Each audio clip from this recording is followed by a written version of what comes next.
오늘 살펴볼 하나님의 말씀은 에스겔 39장입니다.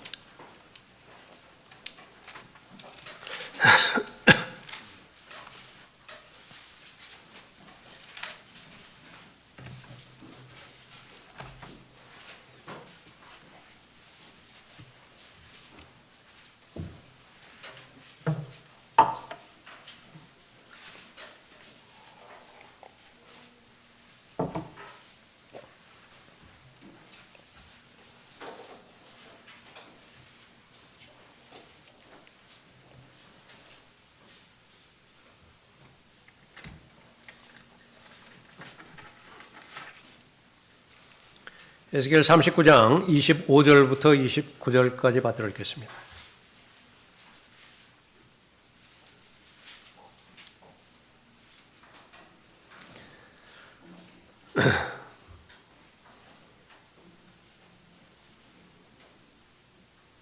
그러므로 주 하나님이 이같이 말을 하노라. 이제 내가 다시 야곱의 사로잡힌 자를 데려오고 이스라엘의 온 집 위에 자비를 베풀 것이며 나의 거룩한 이름을 위하여 질투하리라.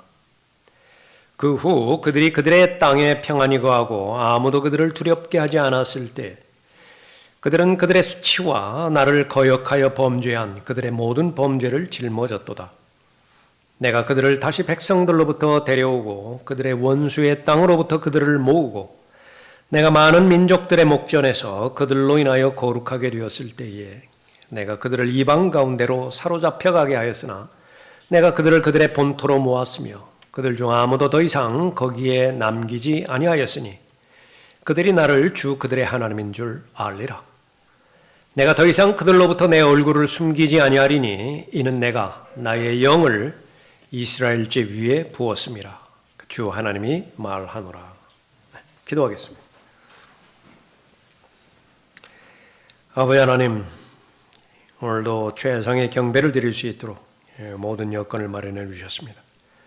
매주마다 드리는 경배이지만은 드릴 때마다 그것은 기적이며 드릴 때마다 하나님께서 베풀어 주신 큰 복임에 틀림없습니다.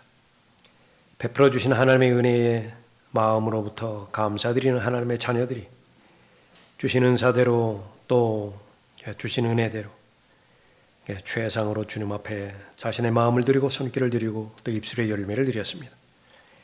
이제 하나님의 위에서 나오는 말씀으로 살아갈 귀한 말씀을 저희들에게 들려주실 텐데 무엇보다도 이 예언의 말씀에 경청하고 잘 주의함으로 인해서 말씀으로 말미암아서 자신들의 정결한 삶을 잘 이어가는 좋은 계기가 되게 해주시고 또 예언된 그 말씀이 한 말씀도 빠짐없이 그대로 문자 그대로 이루어질 텐데 이를 통해서 더욱더 하나님을 두려워할 줄 아는 지혜의 사람과 또 지식의 사람이 되도록 인도해 주시길 원합니다.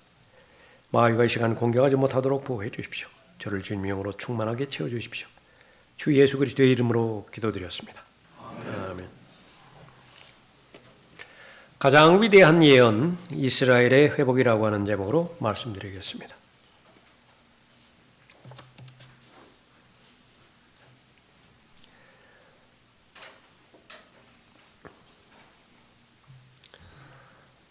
근래 들어서 그 10월 초에 가자 지구에 무장 테러 집단인 하마스가 이스라엘 그 거주 지역을 그렇게 공격을 해서 그 축제 중에 있던 이스라엘 사람들 조준 사격을 해서 민간인을 250명을 죽였죠. 더 나아가서 키브스 집단 농장에 그 어린아이들 40여 명을 살해를 했는데 그 살해 그 잔인성은 그 전에 있었던 아이에서 있었죠.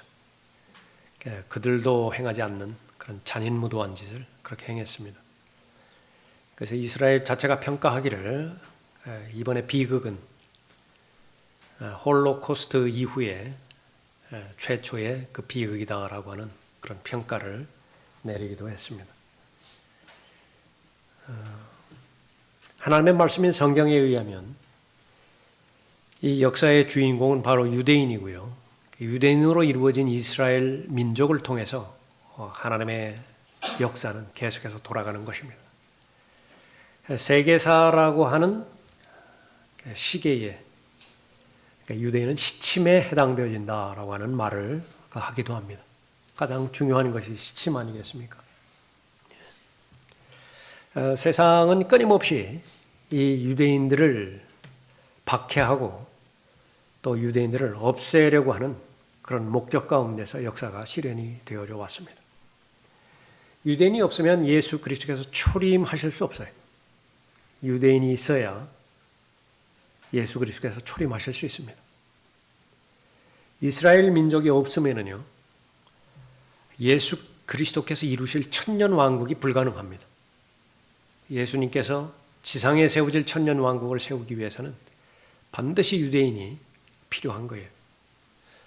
그러니까 이 사실을 아는 마귀가 계속해서 이스라엘을 공격하고 유대인들을 멸절시키기 위해서 모든 방법을 동원하였는데 그 가운데 하나가 대체 신학이라고 하는 그 부분입니다.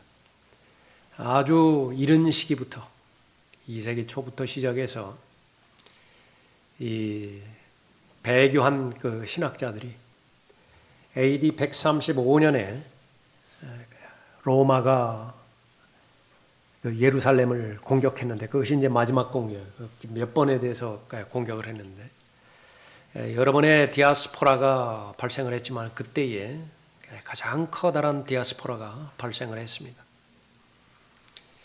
그러니까 그 광경을 보았던 정치적인 면에서나 역사적인 면에 있어서 이스라엘은 끝났다라고 단언하기에 이릅니다. 그래서 그것이 콘스탄티누스에게까지 연결이 되었고 여러분이 잘 알고 계시는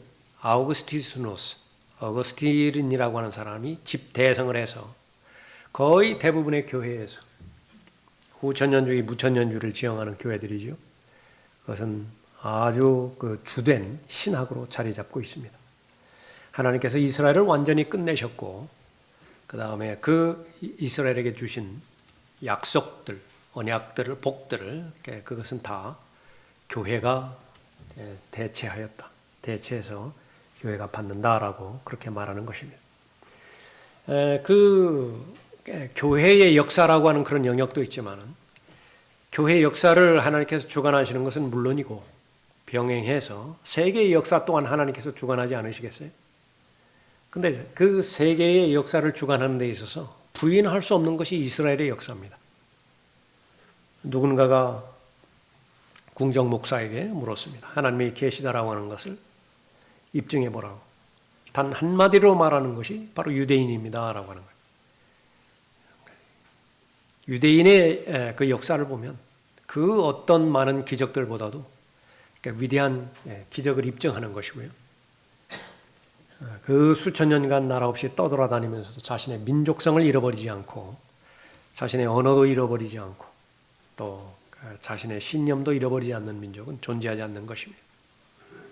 그 가운데 하나가 1948년도에 이스라엘이 독립한 그 사건을 계기로 해서 계속해서 하나님께서 이스라엘을 섭리적인 방법 가운데서 다루어 나가시는데 그것을 뻔히 목격하고도 하나님의 섭리는 절대로 거기에 연결시키지 않는 것이 이 악한 세상의 현실인 것입니다. 사람들은 위대한 세대에 살아가고 있다라고 하는 그 표현을 쓰기도 합니다. 예언학자들이. 그것은 무엇을 말하는 것이냐면 이 시대의 사람들이 성경의 예언 가운데서 그 예언이 성취되어지는 가장 많은 것을 보고 있는 세대이다. 그렇게 말하는 까닭이기도 합니다. 그것은 성경에서 가장 위대한 예언은 이스라엘에 관련된 예언이에요. 이스라엘에 관련된 예언 가운데서 가장 위대한 예언, 다니엘 9장에 나와 있는 다니엘의 70주에 해당되는 예언입니다. 오늘 읽은 본문 말씀, 그 다니엘의 70주가 다 끝나면 바로 이러한 일들이 이제 문자 그대로 이루어진다라고 하는 예언이죠. 바로 이스라엘은 반드시 회복된다라고 하는 부분입니다. 문제는 이러한 위대한 일들이 계속해서 일어남에도 불구하고 믿지 않는 자들은 믿지 않는 자대로 스스로 고의적으로 눈 감아 버림으로 인해서 역사를 부인하게 되어지는 것이고요. 또 믿는 사람들은 믿는 사람들대로 혼론과 혼동 가운데서 일어나는 일들을 또 이스라엘이면 이스라엘 편에서 해석하려고 하고 아니면은 팔레스타인이면 팔레스타인 편에서 이슬람이면 이슬람 편에서 미국이면 미국 편에서 그렇게 해석하려고 하니까 그 해석들을 받아들이니까 혼란을 가중시키는 것입니다. 우리는 믿음의 최종 권위 또 신앙의 최종 권위는 바로 하나님의 말씀입니다. 역사의 최종 권위 역시 마찬가지로 하나님의 말씀이에요.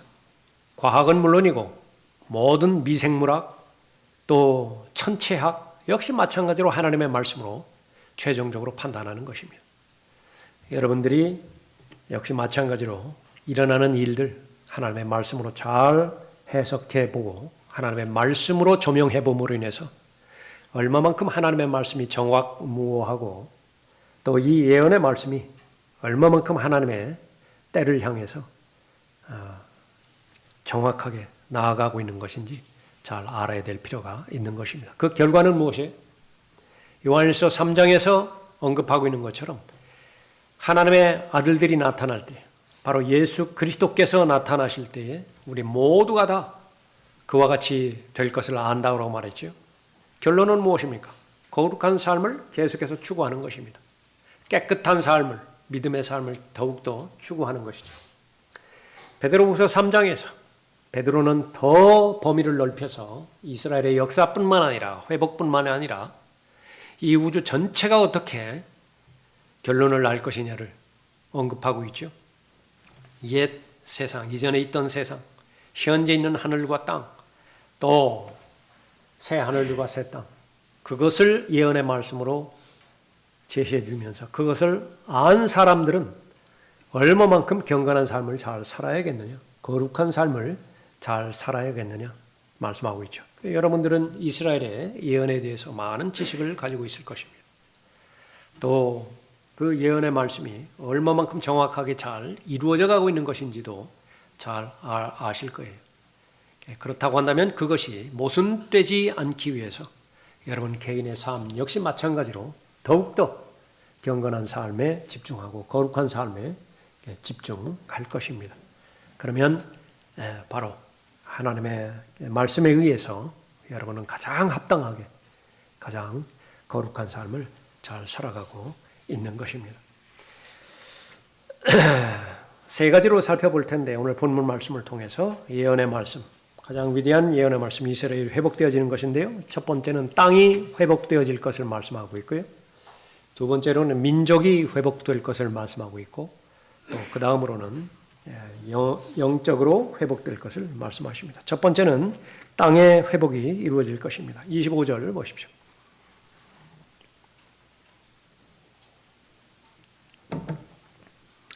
그러므로 주 하나님이 이같이 말하노라. 이제 내가 다시 야곱의 사로잡힌 자를 데려오고 이스라엘의 온 집 위에 자비를 베풀 것이며 나의 거룩한 이름을 위하여 질투하리라.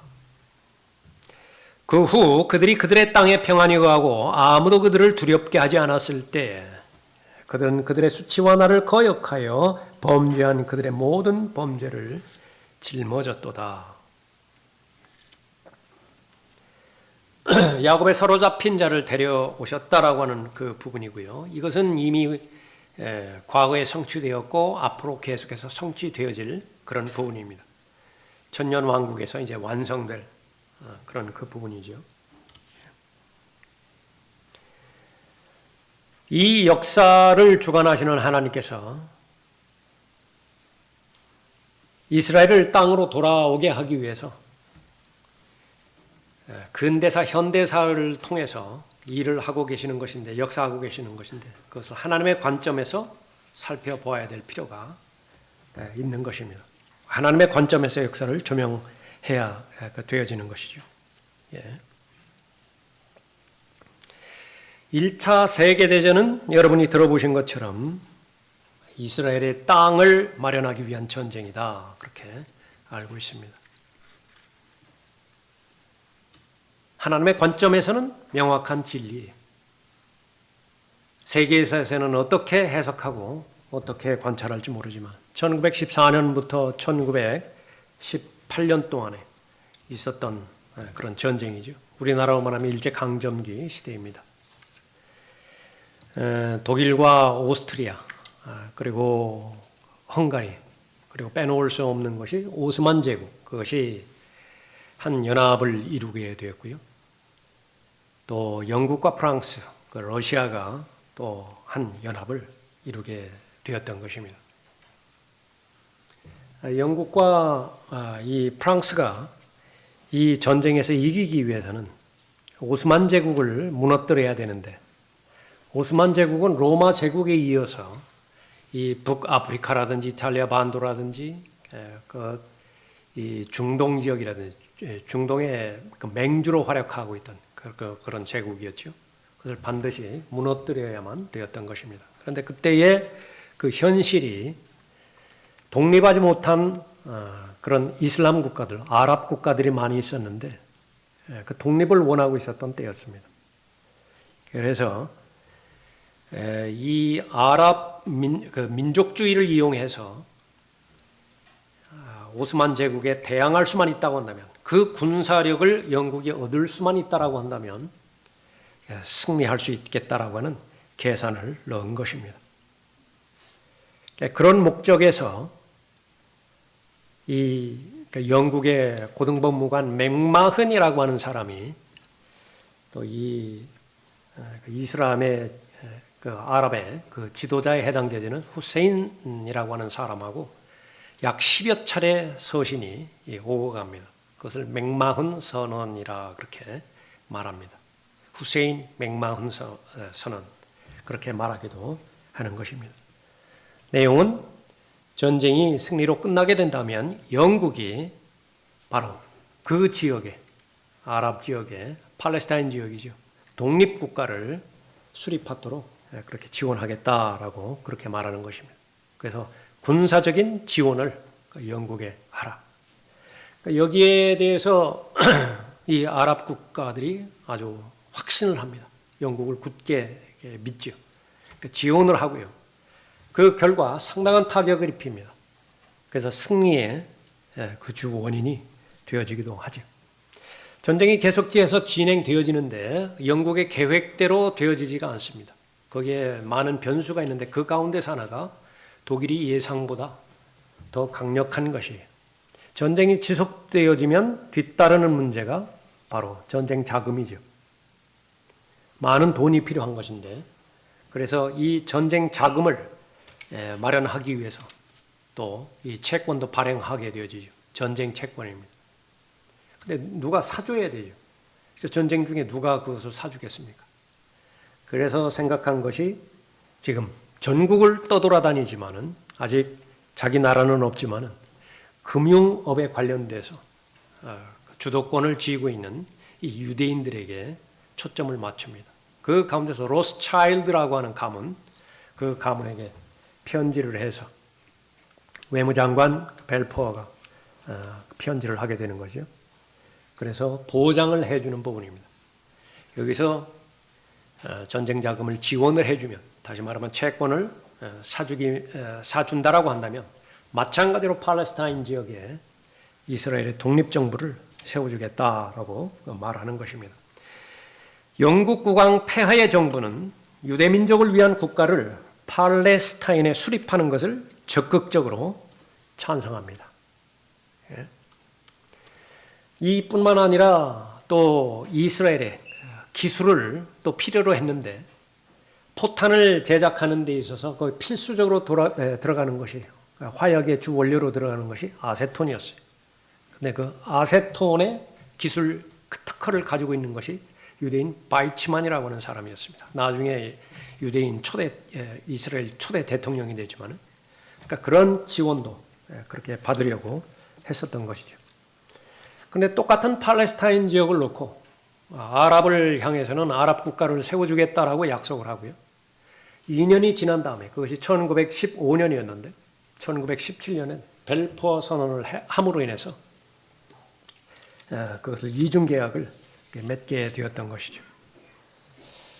결국은 이 1차 세계대전은 이 영국, 프랑스, 러시아의 그 승리로 끝나게 되어지는 것이죠.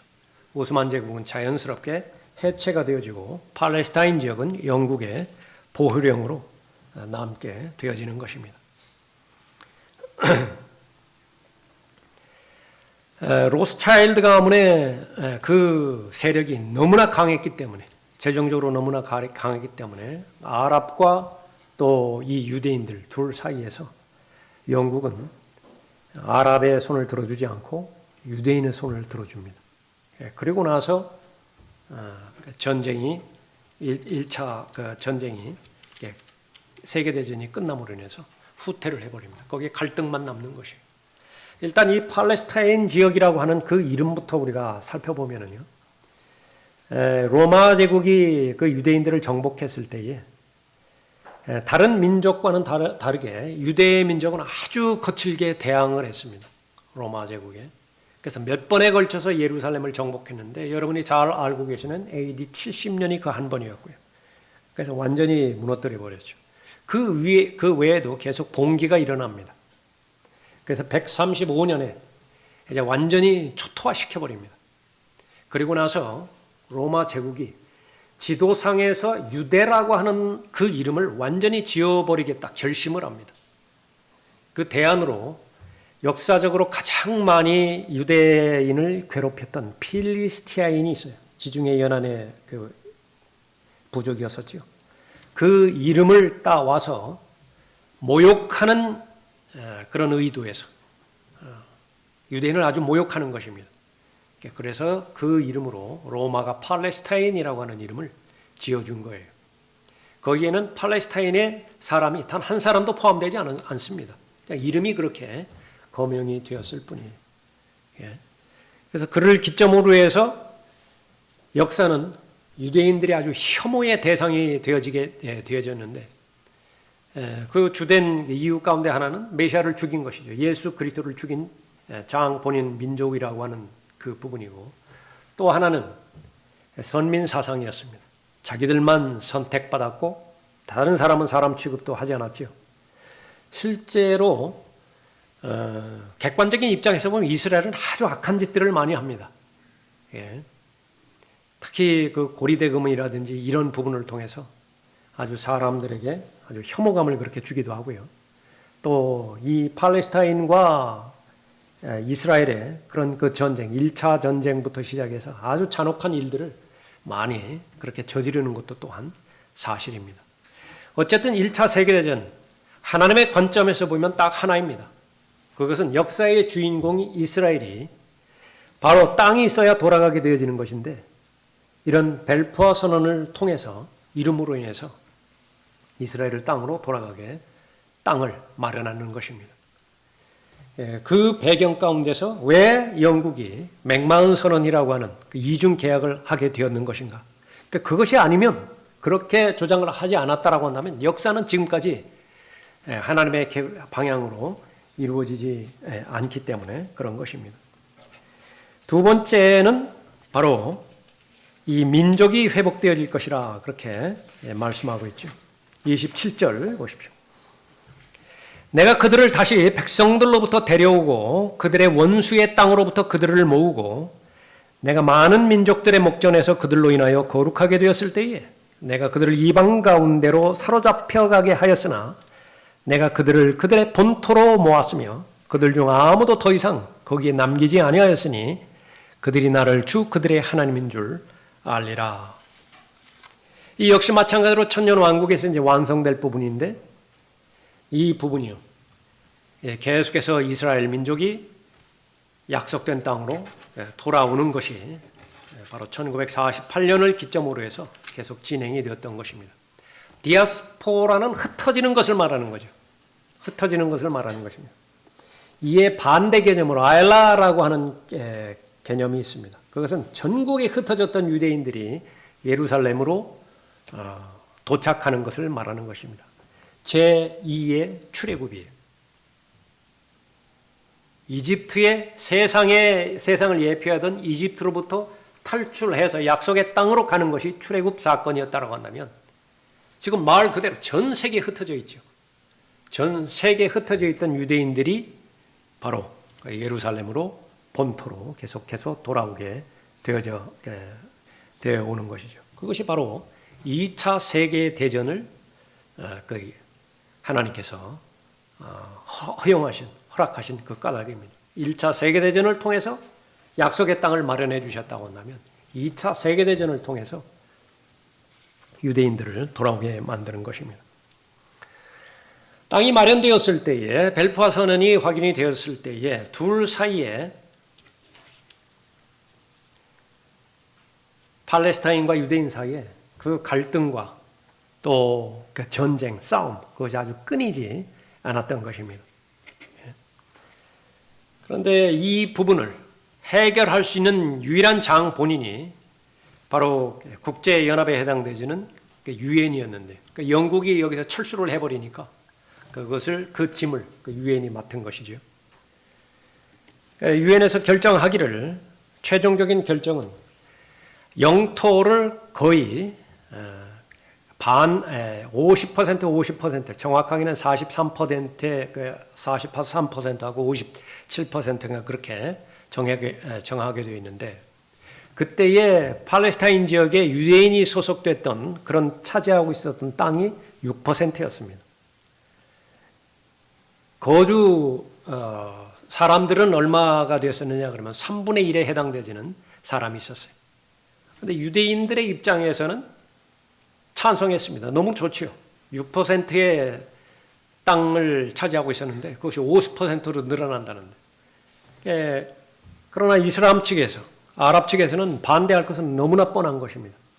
지금까지 계속해서 자기 거주지였고 50%로 그렇게 할당이 된다면 실질적인 면에서 50%를 빼앗기게 되어지는 것인데 그것을 찬성할 리가 없는 것이죠.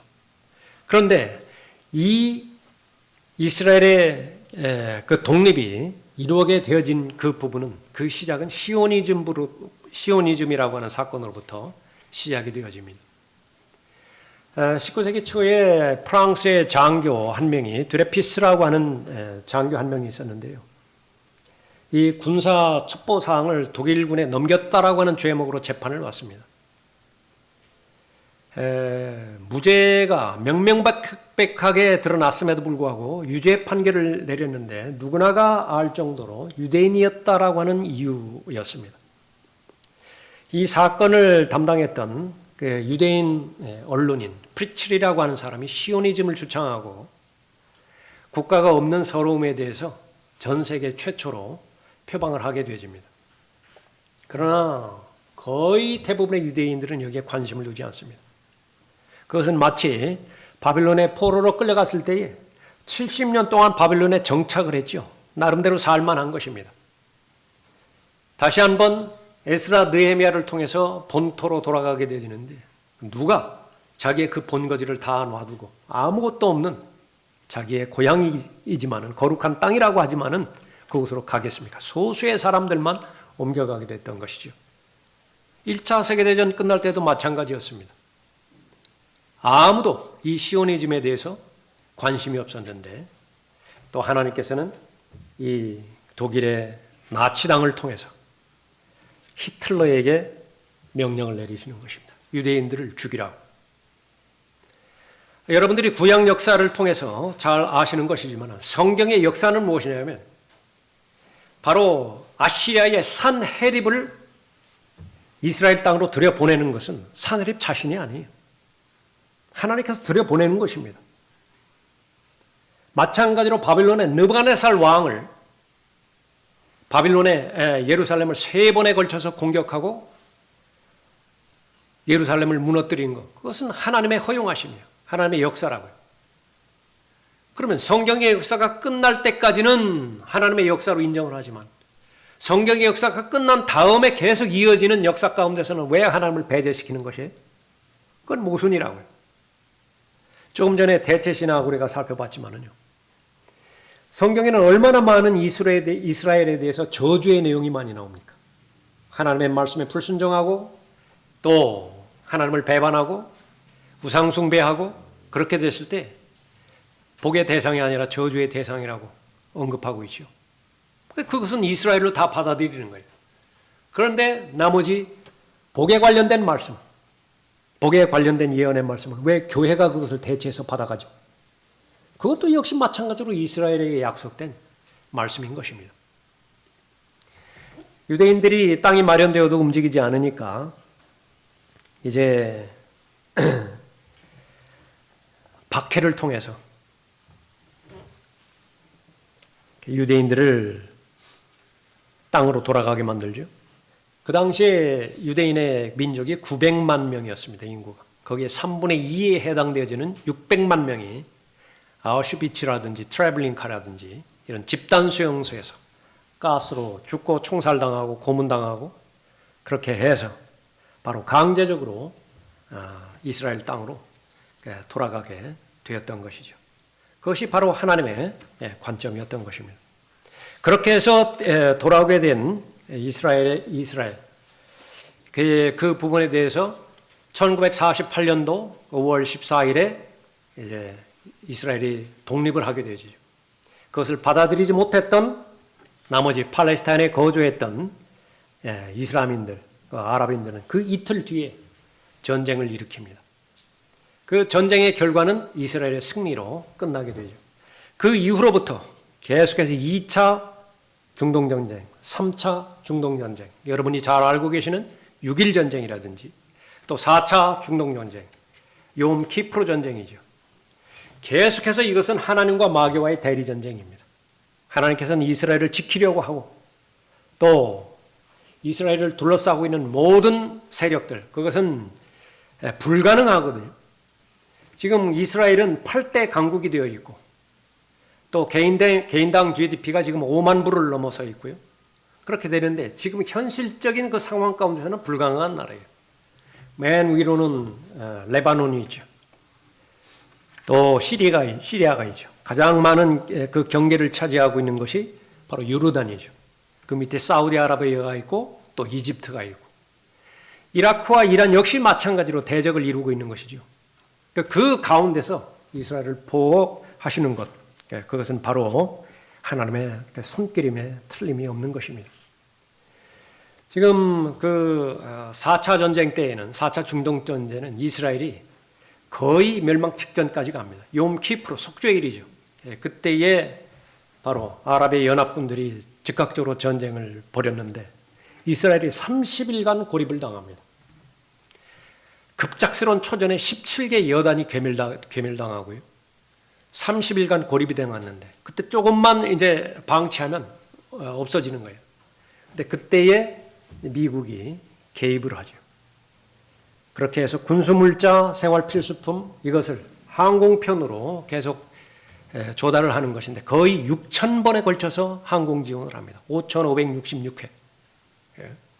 그리고 최첨단 정찰기를 동원해서 시리아군의 그 요새 이집트군의 군대 상황 이것을 일일이 이스라엘에게 정보를 주어서 그것을 급기야 승리하게 그렇게 만드는 것이죠. 하나님께서 아브라함에게 주신 약속의 말씀이십니다. 아브라함을 복주는 자, 하나님께서 복주시겠다 말씀하십니다. 또 아브라함을 저주하는 자, 유대인과 이스라엘을 저주하는 자, 하나님께서 저주의 대상이라고 말씀하고 있는 것입니다. 지금 공식적으로 이스라엘을 지원하고 또 적극적으로 후원하고 있는 국가는 단 두 국가예요. 하나는 미국이고 하나는 네덜란드입니다. 그러나 이것도 얼마 남지 않았어요. 지금 계속 미국이 이스라엘을 계속 돕는 것은 어쨌든 정간에 표를 의식하고 다음번에 이제 총선이 있죠. 대통령 선거가 있죠. 그 다음에 또 자국의 이익이 있고 계속해서 이것이 확전으로 가버렸을 때에 지금 그러지 않아도 우크라이나라든지 이 전쟁 지원하는데 의회로부터 지원을 받아야 되는 것인데 지금 1,000억이 들어간다고 하죠. 130조 이상이 지금 들어가야 되는 그런 그 상황이고 계속해서 유가 폭등이라든지 경제적인 문제라든지 이것이 확장될 때에 그렇게 되지 않기 때문에 그것을 미연에 방지하기 위해서라도 미국에서는 항공모함을 먼저 그렇게 보냈던 그런 이유도 있는 것입니다. 그러나 미국의 정치 성향을 보면 이미 이슬람 문화권이, 이슬람인들이 상당히 많이 그 영향력을 행사하게 되었고요. 그 대표적인 것이 바로 흑인 대통령 하나 나왔었죠. 자서전을 썼습니다. 자서전의 내용 가운데서 만약 이슬람 세력과 기독교 세력이 충돌을 했을 때 미국 내에서 자신은 이슬람 편을 들 것이다. 그것이 공개적으로 그렇게 선언할 정도로 봤던 것입니다. 네덜란드 역시 마찬가지예요. 네덜란드가 종교개혁 당시에 그런 건 청교도의 영향력을 많이 그렇게 행사한 그런 나라지만 지금은 거의 이슬람화 그렇게 돼버렸던 것이죠. 만약에 여기서 전쟁이 벌어지고 네덜란드가 이슬람으로 그렇게 넘어가 버렸다고 한다면 그것은 대적할 것은 뻔한 것입니다. 지금 이란이 계속해서 이제 공개적으로 들고 일어났죠. 하마스 이 부분들은 아주 가자 지역에, 그러니까 여러분들이 지도에서 알고 아시겠지만은 이스라엘과 반대편에 있는 팔레스타인 지역은 우리나라로 알기 쉽게 말하자고 한다면 저 강원도 지역이 있을 거 아니에요. 강원도에 큰 지역이 있고 저 이 밑에는 한번 목포라고 한번 생각을 해보십시오. 목포 그렇게 분리가 되어 있죠. 이 가운데 있는 것은 유대인이고요. 이스라엘이고 그렇게 둘로 분리되어 있는 것은 바로 팔레스타인입니다. 팔레스타인 중에서 이 목포에 해당되어지는 가자 지구에 해당되어지는 폭동 세력이 바로 하마스예요. 하마스도 이란의 이 지원을 받는 것으로 알려져 있고 또 이란이 지원하고 있는 아주 대대적인 폭동 세력이 있는데 그 폭동 세력 그 부분이 바로 레바논 남부에 위치하고 있죠. 헤즈볼라라고. 그 헤즈볼라는 이 하마스와는 비교가 되지 않는 경비로 말하면 헤비급에 해당되어지는 그런 단체 조직입니다. 전문 전사라고 불리우는 그 병력이 10만 명 이상으로 구성되어 있고요. 물자 지원을, 전쟁 지원을 이란으로부터 엄청나게 받고, 근데 이란은 공공연하게 민병대를 지원하고 있는 수많은 민병대가 되어 있죠. 그래서 지금 호언장담하고 있는 것은 바로 전선을 여러 개 감당할 수 있겠느냐라고 물어보는 거죠. 이스라엘에게. 지금 전선이 2개 그렇게 대치가 된다 하더라도 어려운 그런 그 판에 그렇게 이루어져 가고 있는 것이죠. 이 모든 부분들은 무엇을 향해서 가고 있는 것이냐면 아마겟돈 전쟁을 성경에서 언급하고 있을 때에 이스라엘 한 나라만을 제외하고 모든 나라가 연합이 돼서 이스라엘을 대적한다라고 하는 것을 지금 계속해서 보여주고 있는 것입니다. 더 이상 우방 국가가 없어요. 이스라엘에 관련된 그런 부분에 있어서 하나님께서는 이스라엘을 역사의 주인공으로 보고요. 이스라엘은 반드시 돌아가야 된다라고 하나님께서 예언의 말씀을 하신 이상 땅이 필요하니까 땅을 이루기 위한 모든 방법을 다 동원하신 것이고요. 그 땅에 민족이 거주해야 되니까 그 민족이 거주할 수 있는 모든 여건들을 또 다 마련해 놓으신 것이죠. 궁극적으로 우리가 바라보고 있는 이 역사적인 사건 또 전쟁 이것이 얼마만큼 확장이 될 거, 또 연기가 될 거고서 확전이 될 것인지 그것은 모르지만은 그러나 틀림없는 사실은 성경의 예언대로 그대로 계속해서 이루어져 가고 있다라고 하는 사실입니다. 그것을 객관적인 사실로만 받아들이는 것은 의미가 없고요. 우리가 살펴봤던 것처럼 예수 그리스도의 재림이 가까워졌을 때 그 사실을 믿는 사람의 거룩한 삶, 그것이 바로 그 믿음을 입증해 준다 말씀하고 있죠. 바로 예수 그리스도의 재림, 그것이 가까워졌을 때에 우리는 얼마만큼 더 그것을 알지 못하는 사람보다 더 거룩하고 경건한 삶에 집중해야 되는 것인가, 그것을 아는 것입니다. 세 번째로 이스라엘은 영적으로 회복될 것입니다. 29절 보십시오. 내가 더 이상 그들로부터 내 얼굴을 숨기지 아니하리니 이는 내가 나의 영을 이스라엘 집 위에 부었음이라 주 하나님이 말하노라. 이스라엘의 역사는 불타는 가시덤불과 똑같습니다. 불은 타고 있는데 사라지진 않아요. 하나님께서 이스라엘을 선택하신 이상 그 이스라엘은 없어지지 않는 것입니다. 구약의 역사이고 오늘날의 역사이기도 하죠. 에스더서에서 유대인들을 몰살하려고 적그리스도를 예표하는 하만이 모든 계략을 다 동원하죠. 그건 정말로 유대인 말살 정책이에요. 그럼에도 불구하고 유대인은 여전히 존재합니다. 안티오코스 에피파네스가 구약이 끝나고 신약이 시작되어지는 그 중간기에 마찬가지로 성전에 침입해서 유대인들을 완전히 제거하려고 했죠. 그러나 유대인들은 여전히 그곳에 있는 것입니다. 예수님 당시의 로마 제국이 유대인들을 통치하고 있었습니다. 목표는 예루살렘 멸망이에요.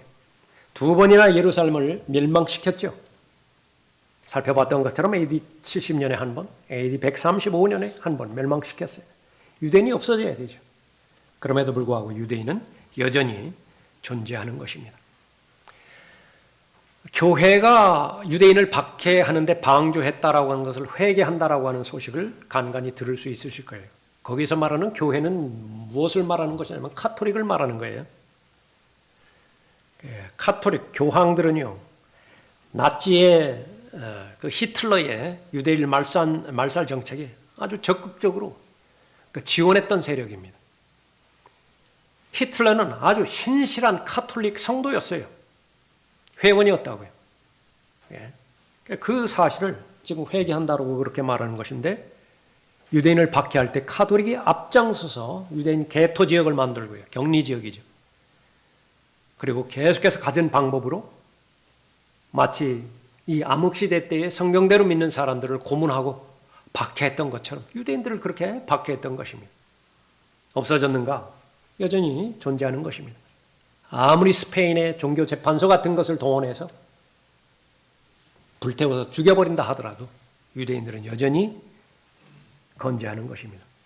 유대인들이 머무는 지역에서 추방하지 않는 나라는 거의 없어요. 영국이라든지 프랑스라든지 또 이 유럽에 있는 거의 대부분의 나라들, 스페인, 독일 다 유대인들을 다 추방해버렸죠. 그래도 여전히 유대인들은 남는 것입니다. 그러면 왜 이렇게 유대인들은 계속해서 박해를 받아왔고, 그것이 몇십 년도 아니고 몇백 년도 아니고 2000년 동안 계속해서 이렇게 박해를 받아왔던 것인가? 그것은 이스라엘의 죄 때문입니다. 무엇이냐? 자신의 메시아가 왔음에도 불구하고, 그것을 다 알고 있음에도 불구하고 고의적으로 기득권이라고 하는 세력 때문에, 기득권을 지키겠다라고 하는 그 이기적인 마음 때문에 자신의 메시아를 죽였던 것이죠. 예수님께서 빌라도 앞에서 신문을 받으실 때 빌라도가 묻습니다. 너희들의 왕이 아니냐? 그 사람들이 말하죠. 처단하소서, 처단하소서. 그를 십자가에 못 박으소서. 너희 왕을 내가 십자가에 못 박으랴?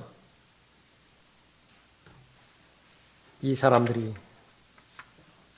입을 모아서 하는 말이 카이사 외에는 우리에게 왕이 없나이다. 그 스스로 원한 거예요. 유대인들이 스스로 원했다. 그 하나님의 징계와 하나님의 심판이 자그마치 2000년 동안 계속해서 이어져 오고 있는 것인데, 지금까지 이 시간을 거치면서 얼마나 많은 유대인들이 죽어나갔으며 얼마나 많은 또 사람들이 말하는 그런 어린아이들, 부녀자들, 이런 사람들이 고통을 당해왔겠습니까? 그러나 이것은 자업자득이에요. 그의 피를 우리와 우리 자손에게 돌리라. 그의 피를 우리와 우리 자손에게 돌리라. 하나님께서는 아멘 하고 받으신 거예요. 그것이 바로 이스라엘이 지은 죄인 것입니다. 이 죄는 언제 끝나게 되어지는 것이냐? 자신들이 죽인 메시아를 자신들이 받아들일 때인 것입니다. 그때가 되어지면 이제는 본문 말씀에 있는 것처럼 이스라엘의 모든 죄들이 다 회복이 되어지고 또 복구가 되어지는 것입니다. 29절 다시 보십시오. 내가 더 이상 그들로부터 내 얼굴을 숨기지 아니하리니 이는 내가 나의 영을 이스라엘 집 위에 부었습니다. 주 하나님이 말하노라. 그래서 이 영적으로 회복되어지는 이 이스라엘, 이때가 되면 어느 이스라엘 유대인들도 이방 나라에 존재하지 않습니다. 한 사람도 빠짐없이 모두가 이방 나라에서 다 하나님께서 뽑으셔서 약속의 땅, 하나님께서 마련하신 땅에 그렇게 들여보내시고 그 다음에 이제 천년 왕국에 들어가게 되는 것입니다. 그때가 되어지면 하나님께서는 이제 얼굴을 숨기지 않으세요. 지금은 계속 얼굴을 숨기고 계시는 것입니다. 1차 세계대전으로 인해서 돌아갈 땅이 마련되었고요. 2차 세계대전을 통해서 이스라엘 민족이 그 땅으로 돌아갔지만은 이 지구상에서 가장 극악적으로 예수 그리스도를 대적하는 민족이 바로 유대인들이에요. 지금도 예수 그리스도를 인정하지 않습니다. 지금도 예수 그리스도를 마귀 들린 사생아라고 그렇게 인정하는 것입니다. 그렇게 치부하는 것이에요. 그리고 여전히 메시아를 기다리는 것인데 그 자기들의 의를 버리지 않는 한 자신들이 바라는 그 메시아는 바로 적그리스도예요. 마귀라고요. 그 마귀를 받아들여서 잠시 거짓 평화를 약속해 줄 것이지만은 거기에 다 속아 넘어가게 되어지는 것이죠. 그러나 대환란의 마지막에 극히 소수의 남은 자들, 라크만 목사님은 20만 정도로 추정하고 있습니다. 지금 이스라엘 민족이 930만 명 정도 되는데 그 본토에 있는 사람만요. 그 외에 아직 돌아오지 않는 사람 제외하고 대환란 때 다 죽고 20만 명만 남는다 하더라도 이스라엘은 여전히 존재하는 것이에요. 그러나 그 소수의 남은 자들을 대상으로 해서 아브라함에게, 이삭에게, 야곱에게 주신 언약을 성취하는 것입니다. 죽은 자들의 하나님이 아니라 아브라함의 하나님, 이삭의 하나님, 야곱의 하나님, 죽은 자들의 하나님이 아니라고요. 다시 말하면 아브라함은 죽고 이삭은 죽고 야곱은 죽었다 하더라도 천년 왕국 때 다시 다 부활하는 것이에요. 그래서 아브라함에게 주신 약속의 말씀이 그대로 이루어지게 되어지는 것이죠. 이제 모든 죄들이 다 제거가 되어지고 해결이 되어졌을 때 더 이상 하나님은 그 얼굴을 이스라엘에게 숨기지 않는 것입니다. 내가 더 이상 그들로부터 내 얼굴을 숨기지 아니하리라. 드디어 이때가 될 때에 이스라엘은 민족적인 죄가 온전히 용서되는 것입니다. 완전히 회복되는 것이에요. 이 회복이 되기 위해서 얼마만큼 걸리는 것이냐? 그 전에서부터도 하나님께서는 유대인들을 지켜오셨지만 가시적으로 드러나는 것이 바로 근현대사라고 말씀드렸죠. 1948년도에 실제로 이스라엘이 건국이 되어지는 것입니다. 적어도 양심 있는 대체 신학을 믿었던 사람들이라고 한다면 그것이 자기들의 신학이 잘못되었다라고 버려야 돼요. 그 이후로도 얼마만큼 기적적인 방법으로 이스라엘을 하나님께서 잘 보호해 주시고 지금까지 인도해 주셨는가 잘 살펴야 되는 것입니다. 밥 존 시니어가 다음과 같이 말했습니다. 전쟁은 이 땅에서 죄에 대한 하나님의 심판이고 지옥은 이후에 죄에 대한 하나님의 심판이다. 이스라엘이 범죄했을 때 심판하셨죠. 전쟁 일으킨 거예요. 대상은 아시리아라고. 유다가 범죄했을 때에 하나님께서는 심판하셨습니다. 전쟁이에요. 바빌론과의 전쟁입니다. 그 전쟁의 역사가 지금까지 계속되었는데 유대인들은 몰라요. 아직까지도 모른다. 시편 122편에서 우리 보고 예루살렘과 관련돼서 기도하라고 명령하십니다. 예루살렘의 화평을 위하여 기도하라. 예루살렘, 화평의 도시라고 하는 이름을 가진 예루살렘인데 지금까지 평화가 유지되었던 것은 솔로몬의 때 몇 년 제외하고 없습니다. 가장 어려운 도시예요. 언제 예루살렘의 화평이 이루어지는 것이냐? 화평의 왕이 오실 때라고요. 기도하라 말씀하셨죠. 예루살렘을 위해서 기도해야 됩니다. 하나님께서 사랑하시는 대상을 사랑하는 사람이 참된 그리스도인이죠. 하나님 자신을 우리가 사랑해야 되고요. 하나님의 책, 하나님 자신이잖아요. 하나님이 위에서 나오는 말씀, 우리가 하나님의 말씀을 사랑하는 것입니다. 하나님께서 결혼하신 대상이 있습니까?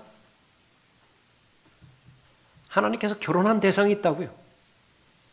바로 이스라엘입니다. 하나님께서 사랑하시는 대상이에요. 지금 계속해서 하나님을 대적하고 하나님에 대해서 배교의 길을 걸어가고 있지만 여전히 사랑의 대상이에요. 그리스도인은 이스라엘을 사랑해야 되어지는 것입니다. 그들을 위한 기도, 무엇보다도 그 한 사람 한 사람이 예수 그리스도를 개인의 구주로 믿고 영접하도록 기도해야 되겠죠. 우리 주변에서는 별로 잘 알려지지 않았지만 구원받은 유대인들이 있습니다. 구원받은 유대인 선교사들, 구원받은 유대인 목사들, 목회자들. 처음에 팔레스타인으로 들어갔을 때는 2-3 가정밖에 없었다고 그래요. 거듭난 그리스도인들이. 그 수가 지금 계속해서 늘어나고 있다라고 그러죠. 그러니까 그 부분을 위해서 기도하고 있는 부분이고요. 지금 이스라엘이 쓰는 정책이 있습니다. 이스라엘이 추진하고 있는 정책. 그것을 하나님께서 하나님으로부터 보호를 받으려면 대한민국도 적극적으로 지지를 해야 돼요. 지원을 해야 됩니다. 지금 적극적으로 찬성을 하지 않는다 하더라도 반대는 하지 않는 편이죠. 그러나 계속해서 지원을 해야 되는 것입니다. 세계 곳곳에서 이스라엘과 팔레스타인, 지금 더 엄밀하게 말하면 지금 하마스와의 전쟁이죠. 그런데 그 하마스가 일으킨 그 영역을 팔레스타인으로 확대해서 시위가 일어나는데 거의 대부분 이스라엘을 대적하는 시위들이라고. 다 팔레스타인 편이에요. 그렇게 가지만은 그러나 하나님의 말씀을 존중하고 하나님의 말씀을 두려워할 줄 아는 그리스도인이라고 한다면, 그런 국가라고 한다고 한다면 이스라엘을 지지를 해야 됩니다. 하나님께서 사랑하시는 이스라엘을 하나님께서 잘 보호해 주시도록, 어려움 당하지 않도록, 빨리 전쟁이 종식되도록 기도해야 되어지는 것이죠. 아울러서 이 전체가 하나의 사건만 이루어지면 되는 것인데, 조금 전에 살펴봤던 것처럼 화평의 왕, 의의 왕이신 그분께서 오시면 다 끝나는 것이죠. 더욱더 우리가 복된 소망, 산 소망이죠. 그러니까 예수 그리스도의 다시 오심을 기다리는 사람인데, 그것이 이스라엘과 관련돼서도 빨리 오셔야 되어지는 것입니다. 간략하게 성경에서 가장 위대한 예언, 이스라엘이 회복될 것이라고 하나님께서 말씀하셨는데, 지금까지 여러분은 많은 책자들을 읽으셨을 것이고 성경을 읽으실 때마다 성경의 일관된 주제는 왕국이라고 여러분 잘 알고 계시죠. 그 왕국의 주체는 바로 이스라엘이에요. 남은 왕국의 주체는 유대인이 있었기 때문에 예수 그리스도께서 초림할 수 있었듯이, 유대인들의 남은 자들이 있기 때문에 예수 그리스도의 재림은 의미가 있고 이 땅에 천년왕국이 펼쳐지는 것입니다. 그것을 계속해서 목도하고 있는데, 문제는 거의 대부분의 사람들이 이 가장 커다란 역사의 사건들을 보지 못한다는 사실입니다. 이 사건은 성경을 통해서만 볼 때에 비로소 볼 수 있는 것이에요. 보여지는 것이에요. 그러나 성경을 배제시켜버린 이 마지막 날들이기 때문에 각자가 나름대로 다 해석을 하지만 다 엉터리 해석입니다. 예. 여러분은 반드시 이 역사의 그 실체를 분명히 확인하시고, 하나님께서 자신의 책, 하나님의 말씀 가운데서 오전에 우리가 살펴봤었죠. 신실하신 하나님이시라고 한 번 약속하셨으면 그것은 세상이 두 쪽이 난다 하더라도 이루어지는 것인데, 아무리 모든 사람이 이스라엘은 다 하나님께서 버리셨다 한다 하더라도 하나님께서는 거기에 영향받지 않으십니다. 그대로 이루어 나가시는 것입니다. 우리는 하나님 편이지요.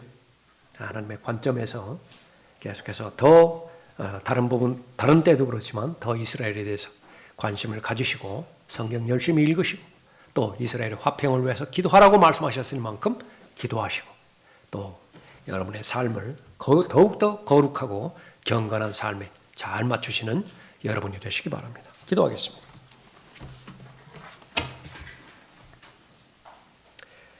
거룩하시고 전지전능하신 아버지 하나님, 하나님께서는 역사를 주관하고 계시는 역사의 주체이십니다.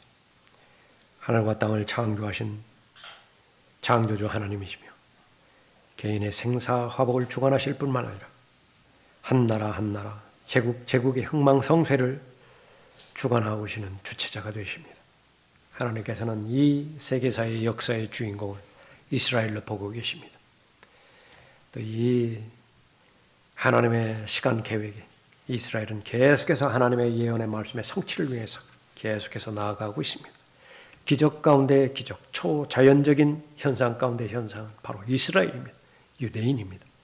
이 사실을 마음에 잘 새길 수 있도록 인도하여 주시고 거시적인 안목에서 더 멀리 바라볼 수 있도록 영안을 허락해 주시기를 간구를 드립니다. 전 세계적인 관점에서 우리가 살아가고 있는 이 시대를 조명할 때에 얼마만큼 더 경건한 삶을 살아야 되고 거룩한 삶을 살아가야 되는 것인지 자신들을 잘 하나님의 말씀에 비추어서 잘 무장하고 하나님과 더 밀착된 교제가 이루어지는 귀한 복된 삶이 되어질 수 있도록 인도해 주십시오. 주 예수 그리스도의 이름으로 기도드렸습니다. 아멘. 다시 일어나시겠습니다.